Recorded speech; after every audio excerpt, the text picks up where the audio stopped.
In 1927, when the shift ended and the coal dust clung to the men like a second skin, a group of miners stood at the mouth of the mountain and waited for a photographer to capture their likeness. They were exhausted but proud, their eyes heavy with soot and their boots sunk deep into the dirt that had become their home. Helmets rested in their calloused hands as the late sun stretched long across the town, and the camera's eye blinked once to freeze them in place. Behind them, the mine loomed like a dark wound in the earth, silent, patient, watching. When the film was developed, the men were exactly as they had stood. 12 miners, shoulders squared, gazes firm. But on the ground, their shadows betrayed something impossible. Not 12 dark outlines, but more. 13, 14. Some even swore 15. Shadows that belonged to no man, stretched longer than the others, twisting into shapes no one remembered standing there. The count didn't match, and in that failure of numbers, the photograph opened a door that no one wanted to step through. The year was 1927, and life in the coal town was not measured in days, but in shifts survived. Every man knew the mine demanded payment, sometimes in hours, sometimes in lives. The air itself seemed alive with a sickness that entered the lungs and stayed there, turning coughs black before boys even became men. Collapse and gas leaks were not accidents here. They were inevitabilities whispered about by wives who prayed at the gates. Children carried the shadow of fear before they carried the weight of shovels. And over time, the mine earned a reputation that settled heavy on the town's shoulders. It was not just dangerous, it was cursed. Too many explosions, too many cave-ins, too many names carved into the stone wall by the churchyard. Some said the mountain was hungry, that it remembered every man it swallowed whole, and it did not forgive. This was the world in which the photograph was taken, a world where superstition clung as tightly as the soot, and a single strange image could bring an entire town to silence. The photographer, Harold Lewin, had no reason to suspect anything unusual when he carried his plate negative back to the darkroom that evening. He was a young man, meticulous, proud of his craft, determined to give permanence to the faces of men who spent their days underground where no light could touch them. Under the dim red glow, the shapes began to appear slowly, as they always did.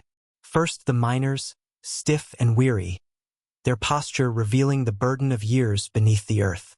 Then came the shadows stretching across the dirt at their feet, black fingerprints of the fading sun. Harold leaned closer, frowning, and began to count. Once, twice, again. 12 men stood, but there were too many shadows, 14, perhaps more. His breath caught in his throat as the realization sank in, for this was no flaw in the chemicals, no mistake of the lens. The image was sharp, undeniable. He felt the weight of the room shift, the air colder, as though something had followed the men out of the mine and imprinted itself onto his glass. What was captured on film, he realized, had never been captured by the human eye. When the photograph finally passed through the hands of the miners themselves, they stared at it in uneasy silence, their roughened fingers smudging its edges as if hoping to blur away what they saw. There were 12 of them that day, 12 men standing at the mine's mouth with the late sun spilling over their shoulders. They remembered clearly who had been present, remembered who had joked and who had stayed silent, remembered the exact number who lined up at the photographer's call. But on the ground, across the dirt, the shadows told a different truth. They counted once, then again, each man muttering under his breath, his brow furrowed. There were more. Some swore 13, others insisted 14, and one swore with shaking hands that he saw 15. The number seemed to shift, as if the shadows themselves resisted being pinned down. One miner whispered, "We all knew how many went down that day. It wasn't that many." But the photograph refused to agree. At first there was nervous laughter, a few muttered curses at the tricks of light and glass. "Must be the angle," someone said, though no one could explain how an angle could conjure shadows that had no bodies. Still, laughter came easy when fear threatened to settle in the chest, and for a moment they let themselves believe it. But the longer they stared, the less it felt like something that could be explained away. Miners were men of superstition, raised on omens and whispers carried down dark tunnels where a single sound could mean life or death. And among them ran an old belief. Shadows were not just darkness, but reflections of the soul. If a shadow appeared without a man, it meant the soul of one who had never left. The words spread quickly, muttered like a prayer that felt more like a curse. By the end of the night, the men were not laughing. They were afraid.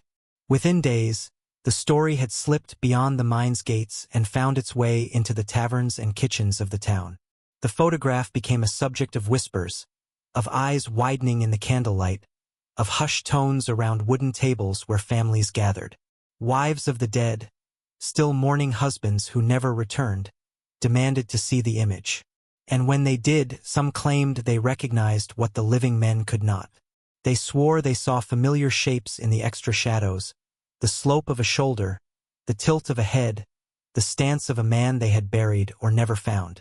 Fathers, brothers, husbands, gone to the mountain and never brought back, now seemed to stand again, faint but undeniable, their outlines cast in darkness beside the living.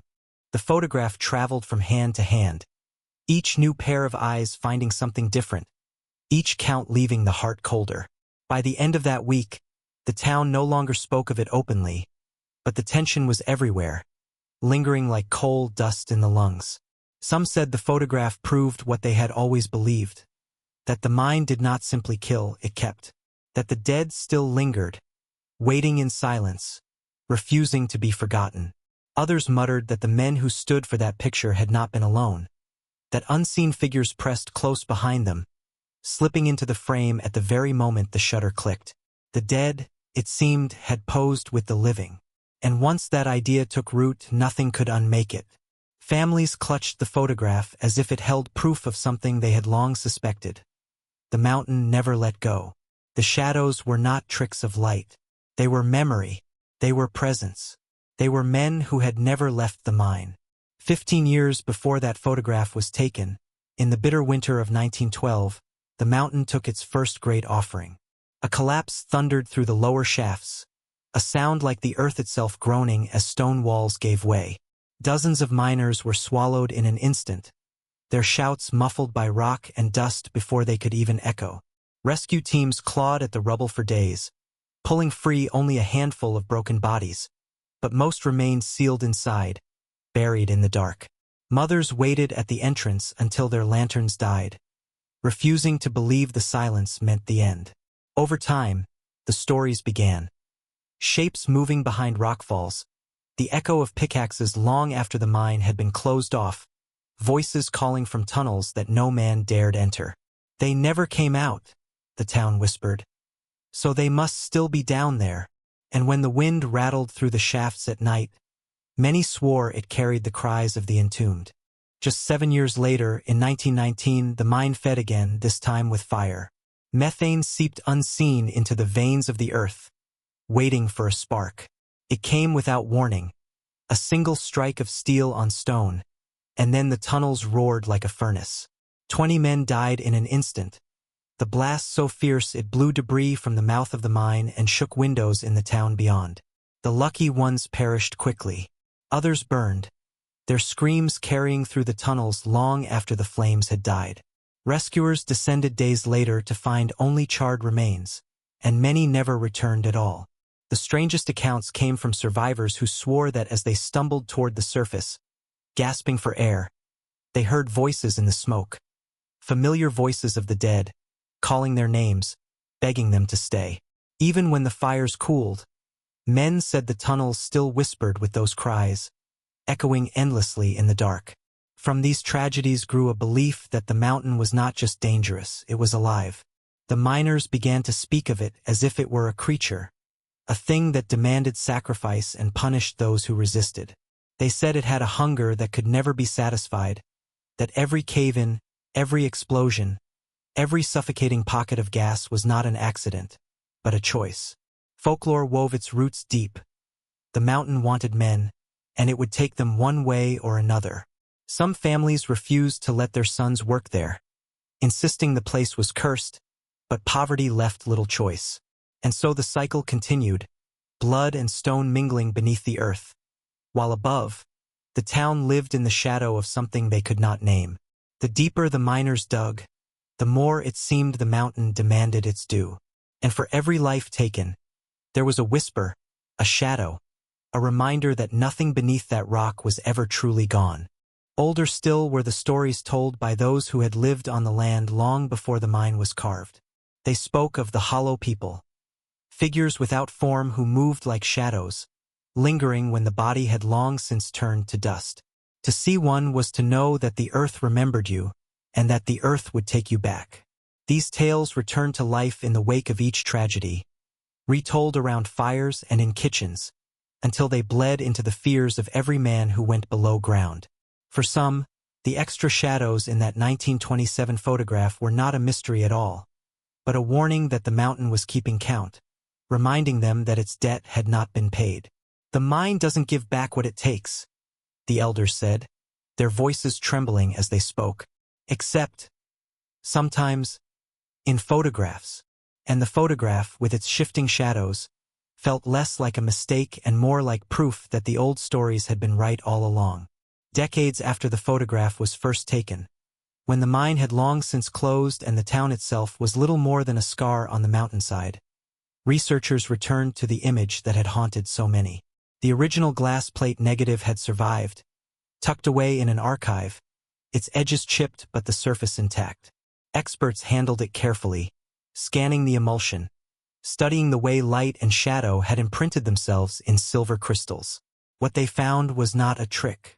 The anomaly was not introduced by poor storage or later tampering. The shadows were there on the negative itself, clear and undeniable, etched into the moment as firmly as the miners' faces. No double exposure could explain it. No fault of lens or film could justify why the ground stretched to hold more figures than the earth had standing upon it. Time had only deepened the mystery. The photograph did not bend to explanation, and in that stubbornness it became more than an image, it became evidence. For the few surviving miners who had been there that day, the photograph was no surprise. They remembered the moment too well, remembered the weight of something pressing close behind them as they stood still for the camera. One described the air as suddenly cold, though the sun had been hot on their faces. Another swore he felt a presence, as though invisible figures pressed their shoulders between the living men, crowding closer. One miner, his voice cracked with age, whispered that as the shutter clicked he heard a voice. Faint, familiar. His brother's voice, though that brother had died years before in a collapse. "I heard him say my name," he told the researchers, tears trembling at the corner of his eyes. "He was there. He stood with us." These testimonies, shaky but unwavering, lent weight to the idea that the photograph had not lied. That day they had not been 12. They had been more. Theories swirled among those drawn to the paranormal. Since the late 1800s, spirit photography had been a fascination. Images where the faint outlines of the dead appeared beside the living, translucent and spectral. But this was different. There were no transparent figures, no ghostly faces hovering in the background, only shadows. Clean, dark, impossible to deny shadows that stretched across the dirt as if cast by bodies that had stood where no one stood. To believers, this was not just another ghost story. It was something more sinister, more final. Perhaps the dead no longer needed bodies. Perhaps they no longer had them. Perhaps all that remained of them was the darkness they left behind, anchored to the earth like stains that would not wash away. Maybe, one investigator said quietly, staring at the photograph, the soul itself is a shadow, and in that idea, chilling in its simplicity, the photograph became less a mystery and more a revelation. Yet skeptics refused to let the supernatural claim its victory so easily. They argued about angles of light, about how uneven ground and jagged rock formations might create overlapping silhouettes. They spoke of misaligned development techniques, of the possibility of reflections in the camera lens creating double shapes. But each time they tried to reproduce the image, they failed. The shadows never multiplied. They never stretched into more than the bodies that cast them. The negative showed no signs of double exposure, no ghosting of movement, no secondary image burned into the emulsion. The photographer himself, Harold Lewin, had sworn until his death that it was an ordinary exposure, nothing manipulated, nothing contrived. And in the stubborn refusal of the photograph to be explained away, the skeptics found themselves cornered. They could argue, but the image did not change. So the photograph remained, caught between belief and disbelief, a piece of evidence that neither science nor superstition could claim entirely. For the town, for the miners' families, for anyone who had lost someone to the mountain's hunger, it became more than a picture. It became a window. Some looked at it and saw proof of the haunting, the restless dead still lingering beside their brothers. Others saw only the cruelty of the mine reflected in the minds of men desperate for meaning. But for anyone who stared too long, who counted once, twice, again, only to find the number shifting beneath their gaze, the effect was the same. A chill ran through the bones, a whisper pressed against the back of the neck, and an old truth seemed to surface. The camera does not lie, but it sometimes tells stories we were never meant to hear. And perhaps, in 1927, it had told one more chilling than most, the story of shadows that outnumbered the living. Photographs outlast the men who stand inside them. Faces fade in memory, names are forgotten in ledgers, and records are lost to fire, dust, or silence, but images remain. The camera captures what memory tries to soften, freezing truth in silver grains where words cannot interfere. Governments can erase names, newspapers can alter stories, and companies can hide deaths in ledgers, but the photograph is harder to silence. It becomes a witness long after witnesses are gone, and it speaks in ways history cannot rewrite. This is why the miner's photograph mattered, why it endured when so many records of the mine had been buried or destroyed. In its silence, it accused. In its stubborn refusal to be explained away, it reminded those who looked at it that the earth keeps secrets no archive can erase. Perhaps history remembers more than we want it to. One writer reflected years later, staring at the shifting shadows, feeling as though he was staring not at men, but at memory itself. For the families who had lost husbands, sons, and fathers to the mountain, the photograph became proof of what they had always believed, that the dead had not gone, not entirely. Some clutched it like scripture, pointing to the shadows as if they contained the presence of loved ones who never came home.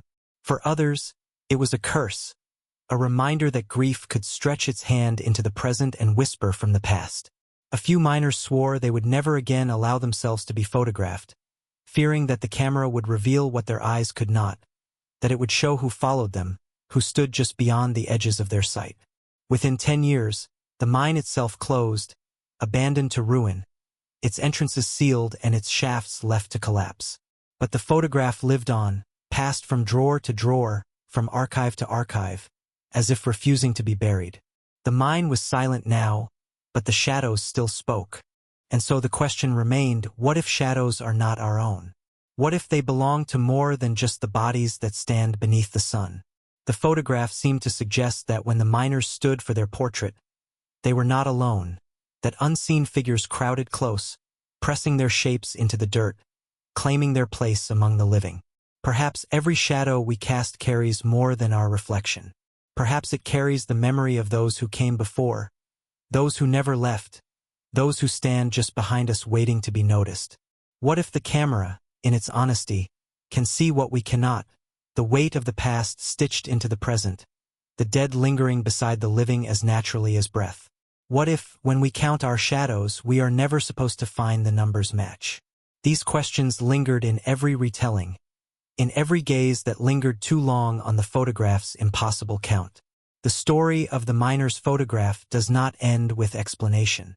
It ends with unease, with the unsettling thought that light can reveal more than eyes were meant to see. The image survives, and with it, the suspicion that the camera caught something the world would rather forget. Maybe it was a trick of stone and sun. Maybe it was something older, something patient, something that waits in darkness and shows itself only when the shutter clicks. We may never know, but the photograph still whispers across time, daring us to look closely, daring us to count once more. And in that final act, it leaves us with a warning, simple but chilling. Count your shadows, and pray they match.